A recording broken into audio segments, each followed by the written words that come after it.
Le 19 septembre 2013, une date que les Maliens garderont en mémoire. Cette date marque en effet un tournant dans l'histoire de ce pays voisin avec l'investiture officielle du président Ibrahim Boubacar Keïta. La journée a été déclarée chômée et payée pour permettre au peuple malien d'assister à la prise officielle de fonction d'Ibeka.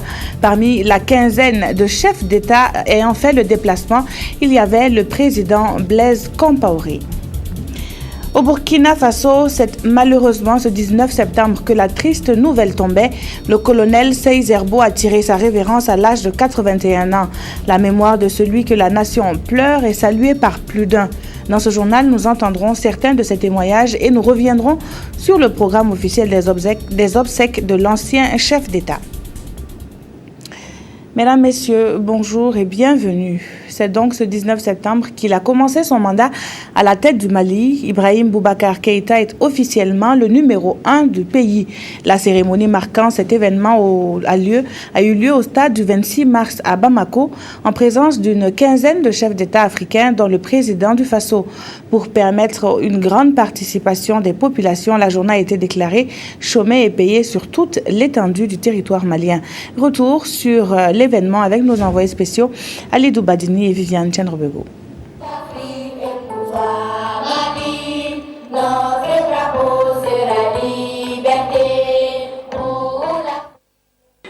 Aujourd'hui, c'est l'investiture. Donc, aujourd'hui, c'est la gloire du médiateur. Ce 19 septembre 2013 est assurément un grand jour pour le président Ibrahim Boubacar Keïta. C'est en effet ce jour que le mandat du président Ibeka a commencé. Avec cette cérémonie, le Mali renoue avec l'ordre constitutionnel après la double crise qu'il a traversée. Le pays a gagné des combats, il lui reste maintenant à gagner définitivement la paix. Mais la suite du processus prévoit une continuation du dialogue. Il est dit dans l'accord du 18 juillet de Ouagadougou que 60 jours après sa mise en place, le nouveau gouvernement prendra les dispositions pour entamer le dialogue sur des points précis. Ce processus, il me semble, est déjà en cours. J'en ai discuté tout à l'heure avec mon homologue malien. Il est en cours, il y a des préalables, mais nous attendons surtout que le gouvernement du Mali puisse nous faire une offre de paix, puisse donner sa vision sur les grandes préoccupations de l'heure, à savoir la question de la décentralisation et la question du développement équitable et durable. Pour réussir ce nouveau départ, le président Ibrahim Boubacar Keïta bénéficie de plusieurs soutiens, principalement ceux de la France, de la CEDEAO et du Maroc, dont le roi Mohamed VI était l'invité d'honneur. Mais l'une des vedettes de cet événement était le président tchadien Idriss Déby Itno, dont les soldats ont participé à la libération du Nord Mali. En origine, la loi de Nicolas, Léoline de Montpellier, parmi lesquels votre propre enfant, Général Déby, quand il viendrait, le salut de Nicolas.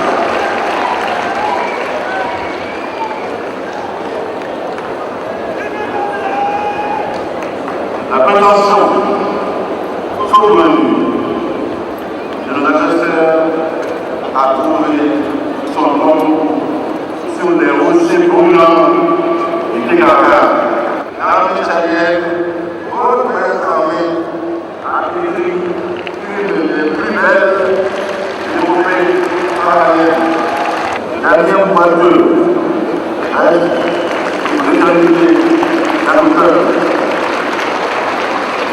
Lui et tous qui ont sacrifié leur vie pour le salut du Mali, pour ici notre très sincère reconnaissance et notre émotion la plus vive. Ce soir, associé à l'hommage qui fait à vous, vos frères, leaders de notre organisation commune. D'une façon, notre infatigable frère, le président Blaise Compaoré, médiateur désigné pour la lutte Le président Ibeka mesure l'importance des efforts que tous ont fournis. L'homme qui s'est engagé pendant sa campagne à mettre le Mali au-dessus de tout a promis de lutter contre la malgouvernance et la corruption. Ibrahim Boubacar Keïta est né à Koutiala le 29 janvier 1945. Membre fondateur de l'ADEMA qu'il quitte en 2000, il fonde en 2001 le RPM, le Rassemblement pour le Mali. Après 2002 et 2007, Ibeka a remporté la présidentielle de 2013 au second tour avec un score de 77,62%. Le nouveau président du Mali est marié et père de 4 enfants. Après avoir pris part à la cérémonie de prise de fonction du chef de l'État malien, le président du Faso s'est envolé pour Washington. Des réactions et témoignages continuent de nous parvenir suite au décès du colonel Seï Zerbo, l'homme que la nation pleure depuis hier a fait réagir depuis Bobo Dioulasso des hommes politiques. Il s'agit du président de l'Assemblée nationale Sungalo Apollinaire Ouattara et du secrétaire exécutif national du parti au pouvoir Assimi Kwanda. Leurs propos nous sont recueillis par Sougrinoma Ibrahim Guigma.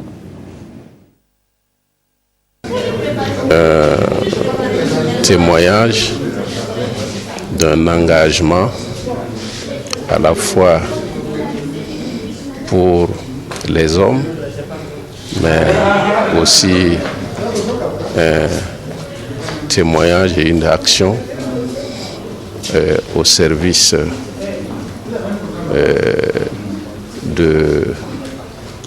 des hommes et au service de sa religion.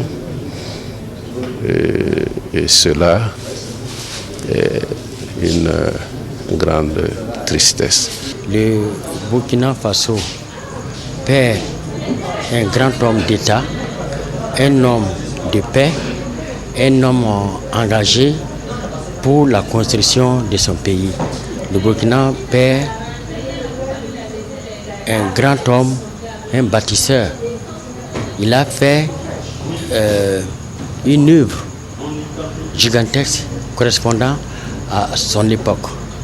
Je voudrais donc adresser mes condoléances les plus attristées à la famille éplorée, que son âme repose en paix.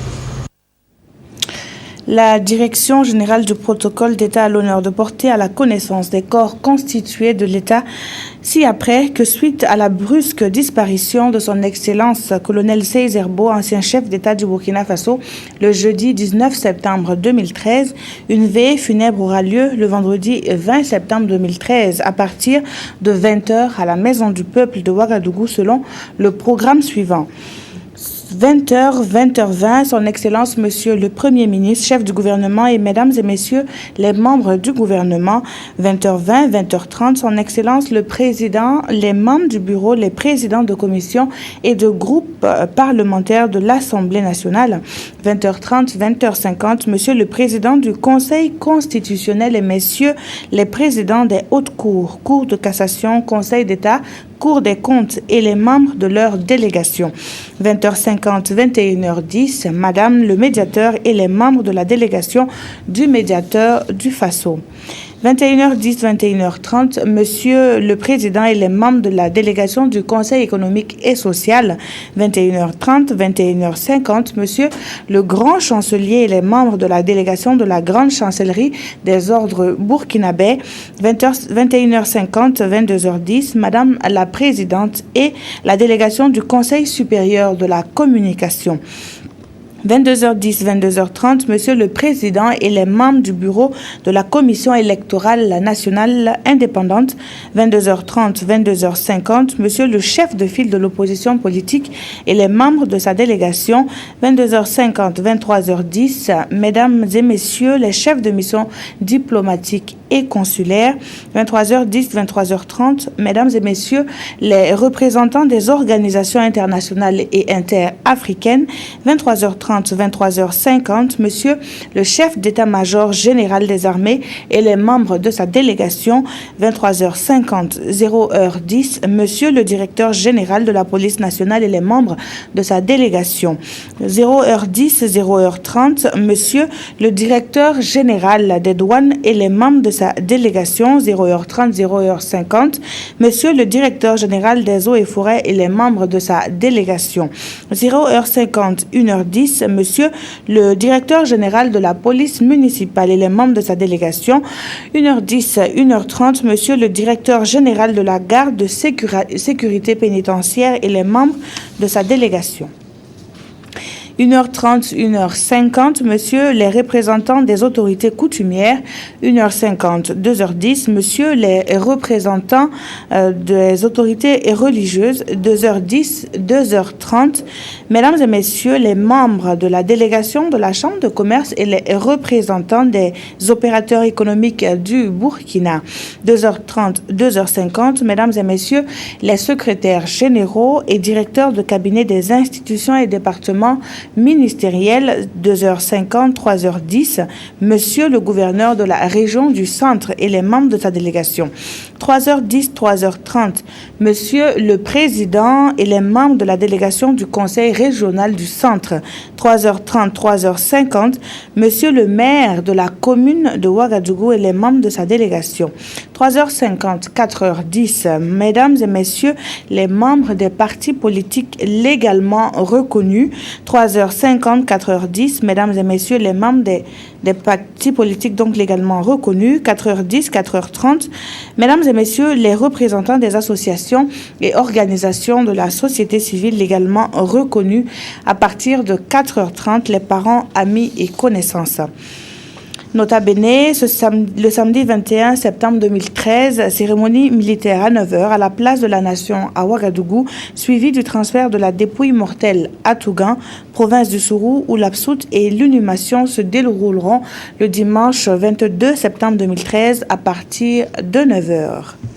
Et ce communiqué nous parvient donc de la Direction générale du protocole d'État par l'ambassadeur Léon Youkbari.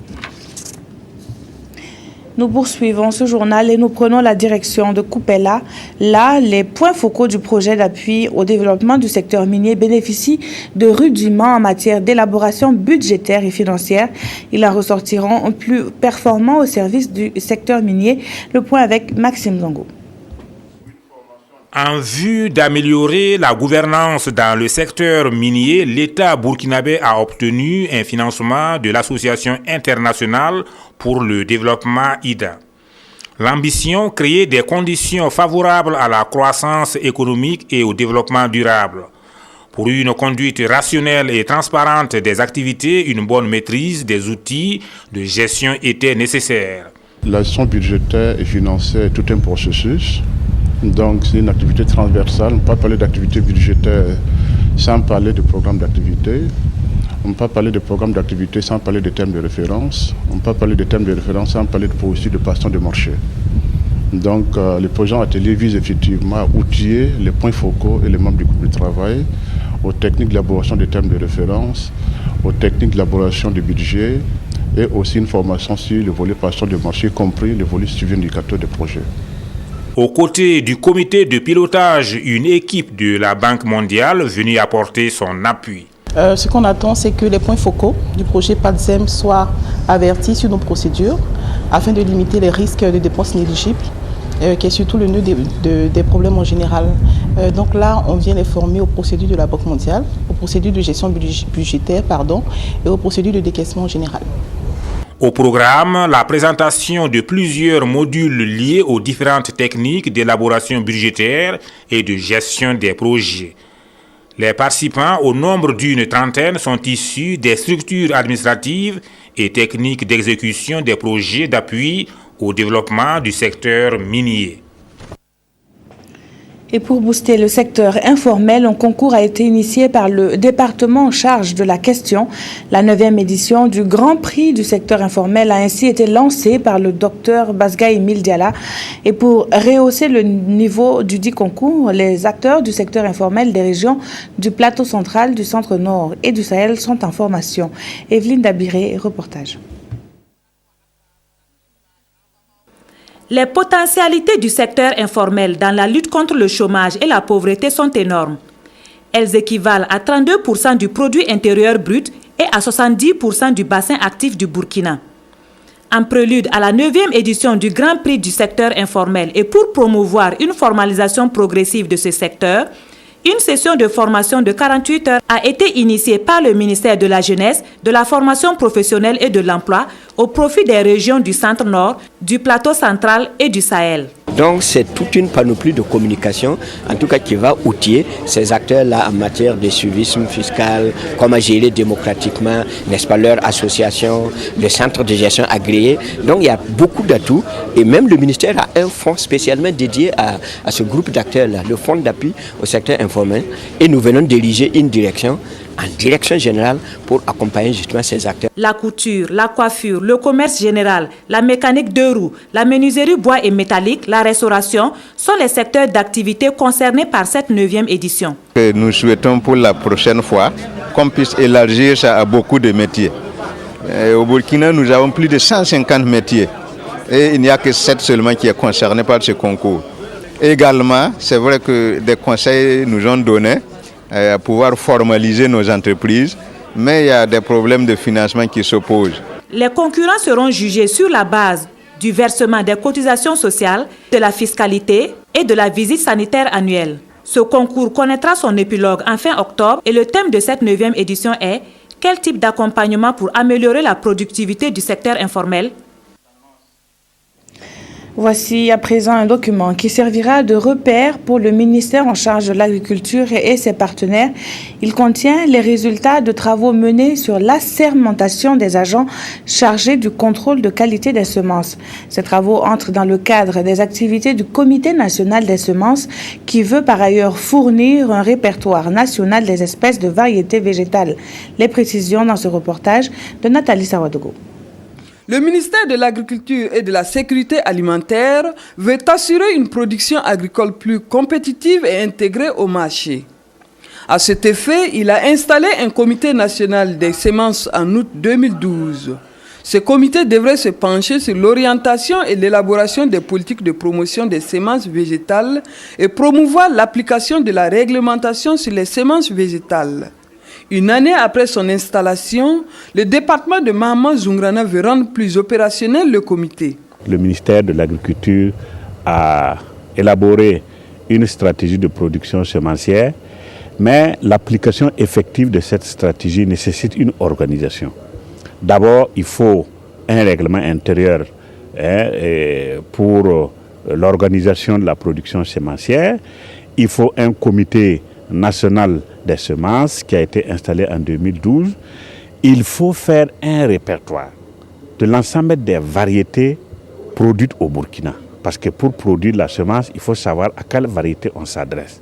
Et enfin, ceux qui sont chargés d'inspecter les semences doivent être assermentés. Après cette restitution, il s'agira de rendre fonctionnelle l'organisation de la production sémencière depuis le Comité national des semences jusqu'au travail d'inspection et de certification.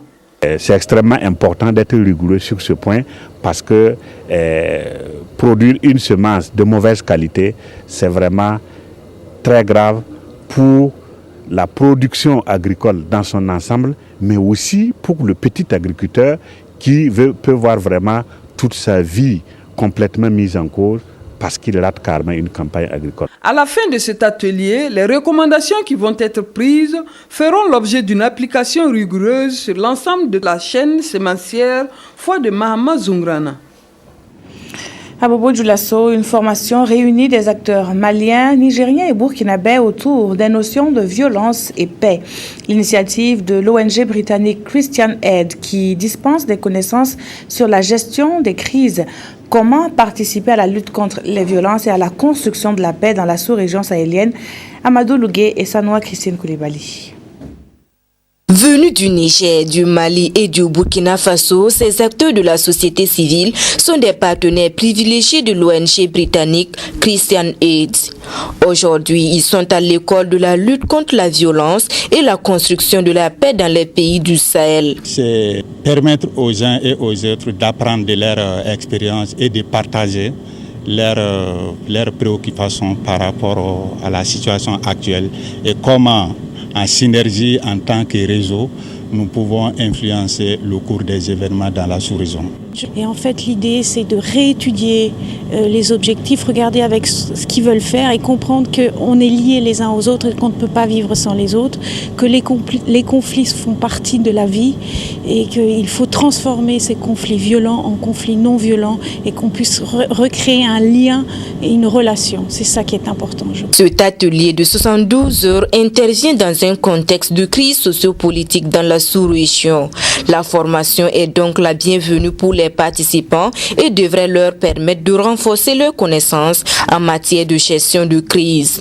Je crois que c'est plus que la bienvenue pour nous, surtout pour nos partenaires du Burkina qui traversent actuellement des situations pas faciles pour nos populations et pour nos communautés. Nous croyons que la construction de la paix est primordial à toute action de développement. Cette rencontre vient à point nommé puisque nous nous trouvons dans une situation d'après-guerre avec les djihadistes. Et donc c'est un sujet qui est venu à point nommé, qui va nous aider à appuyer ces populations à les gérer les conflits de façon non violente.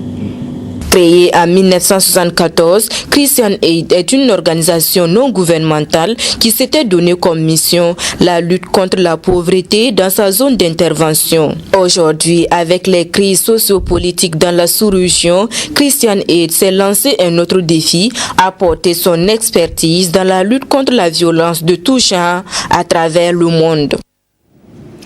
Les mots Pendjari ou encore Oti ne vous sont forcément pas familiers, mais lorsque l'on parle de W et d'Arli, on se rend tout de suite compte qu'il s'agit de parcs naturels. Eh bien, ces 4 réserves qui forment le complexe Wapo sont à l'origine d'un atelier qui se tient à Ouagadougou. Des experts venus des pays concernés ont pour mission d'élaborer un plan d'action d'urgence de lutte anti-braconnage pour ce complexe Wapo. Les détails dans ce reportage de Frédéric Etienne Bassenga. Ces experts sont venus du Bénin, du Togo, du Niger et du Burkina Faso pour élaborer un plan d'action d'urgence pour contrer le braconnage dans le complexe Wapo constitué du parc W, d'Arli, de la Pendjari et d'Oti. Sous l'égide du programme d'appui au parc de l'Entente et dans une approche participative, ils vont définir les différents points de ce plan et penser sa mise en œuvre. L'objectif est de contribuer à la conservation et à la valorisation de ce complexe qui est un patrimoine régional, voire mondial. Nous nous sommes rendus compte qu'au niveau de l'Afrique de l'Ouest, non seulement il y a le braconnage des éléphants, également il y a un trafic illégal des espèces sauvages, mais surtout c'est également une zone de transit. On s'est rendu compte qu'il y a une bonne quantité d'ivoire non seulement qui a été saisie, mais nous avons constaté que c'est une zone de transit de l'ivoire qui partit de l'Est, qui passe par l'Afrique de l'Ouest pour aller vers la Chine ou bien vers Thaïlande. Et au dernier conseil des ministres des pays membres de l'UOMA et bénéficiaires du programme, tenu à Cotonou au mois de mars dernier, une des premières recommandations c'était d'élaborer et de mettre en œuvre un plan d'action de lutte anti-braconnage. Cet atelier va s'étaler sur 3 jours et sera jalonné de communication et de discussions. Au terme de ces discussions entre ces experts, le plan d'action pour la lutte anti-braconnage dans le complexe Wapo ainsi élaboré sera soumis pour adoption au Conseil des ministres des pays concernés en 2014. Ouvrons à présent un chapitre éducation à ce journal. En cette veille de rentrée scolaire, des enseignants des universités, instituts et grandes écoles africaines viennent d'achever une formation à l'université de Ouagadougou. L'idée était de jeter les bases d'une coopération organisée et durable entre l'enseignement supérieur et les autres acteurs du développement. Les résolutions de cette rencontre avec C. Sylvestre. 15 universités, instituts supérieurs et grandes écoles de 6 pays francophones d'Afrique de l'Ouest et du Centre sont représentés à cette rencontre de la capitale burkinabé. Recteurs, doyens et chefs de département ont 5 jours durant développé des plans d'action visant à permettre aux institutions d'enseignement supérieur de mieux servir les communautés des différents pays. La formation est organisée par l'Université de Ouagadougou et l'ANAFE, le partenariat africain dans le renforcement des capacités pour l'enseignement supérieur en agriculture et en gestion des ressources naturelles. Nous avons travaillé avec l'aide d'un facilitateur à sortir des idées d'activités qui renforcent la coopération entre les institutions d'enseignement supérieur et les communautés que nous avons dans nos pays. C'est vrai que les autres attendent beaucoup de nous, mais nous aussi nous attendons beaucoup des autres partenaires, des autres acteurs pour grandir ensemble parce que l'université n'a pas le monopole du savoir, mais il est absolument important que l'on croise les savoirs entre les savoirs populaires, les savoirs endogènes et les savoirs scientifiques pour réinventer le monde. Les missions assignées aux institutions d'enseignement supérieur sont la formation, la recherche et le service aux communautés. L'ANAFE estime que cette troisième mission est très souvent oubliée. Cette rencontre a eu le mérite d'interpeller les participants sur cette mission. Et au sortir de la session de formation, ces universitaires ont pris des résolutions. Les résolutions, c'est de vraiment créer les cadres formels, institutionnels, pour que vraiment on puisse donner tout ce qui est possible comme contribution pour aider nos populations. Et ensuite, nous avons travaillé sur des plans d'action par institution et même au niveau national pour que vraiment ce service-là soit connu et que nous travaillons pour nos communautés. Les participants se sont en outre engagés à restituer les travaux dans leurs pays et institutions d'origine. Il s'agit de faire des universités, instituts supérieurs et grandes écoles des moteurs à même de pouvoir propulser le renforcement des capacités en agriculture et en gestion intégrée des ressources naturelles en Afrique. Cette rencontre de Ouagadougou vient à la suite de celle organisée la semaine dernière au Botswana au profit des pays anglophones d'Afrique.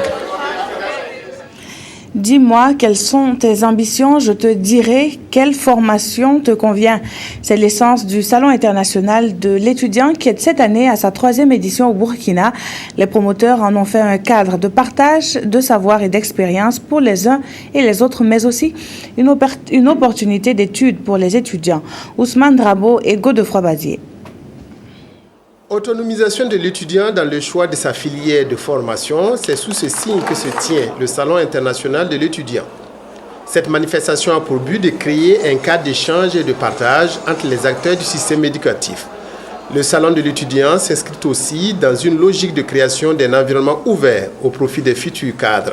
Ce salon vise à donner d'abord une visibilité aux grandes écoles qui n'arrivent pas vraiment à se faire connaître et permettre aux étudiants et aux nouveaux bacheliers d'avoir l'occasion d'être coachés par des professionnels. Les autorités en charge de la recherche et de l'innovation présentes à cette cérémonie manifestent leur intérêt pour ce type de rencontre. Au total, 22 écoles sont présentes à cette édition du CIE pour présenter leurs offres de formation et faire des expositions. Au centre aussi du salon, des panels et des conférences axés sur la recherche et l'emploi. Le Salon international de l'étudiant est donc une plateforme d'opportunités de formation qui permet à la jeunesse estudiantine d'être aiguillonnée sur les bons rails. La grande foire gastronomique annuelle dénommée Festigrill entendait le festival des grillades de Ouagadougou aura lieu cette année du 29 octobre au 3 novembre prochain. 4e du genre, ce rendez-vous culinaire des grillades va réunir à la Maison du Peuple de Ouagadougou des grilleurs professionnels du Burkina et de la sous-région. Le comité d'organisation était face à la presse et Nyarkiteda est notre témoin. Espace d'expression, d'échange et de rencontre des acteurs de la filière viande, le Festival des grillades de Ouagadougou se veut un tremplin pour faire la promotion du secteur de l'élevage dans toutes ses facettes.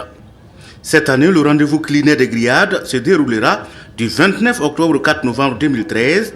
C'est la principale information donnée à cette conférence de presse par les organisateurs et leurs partenaires. Cette conférence de presse a été également une occasion pour les initiateurs de faire le point des éditions précédentes.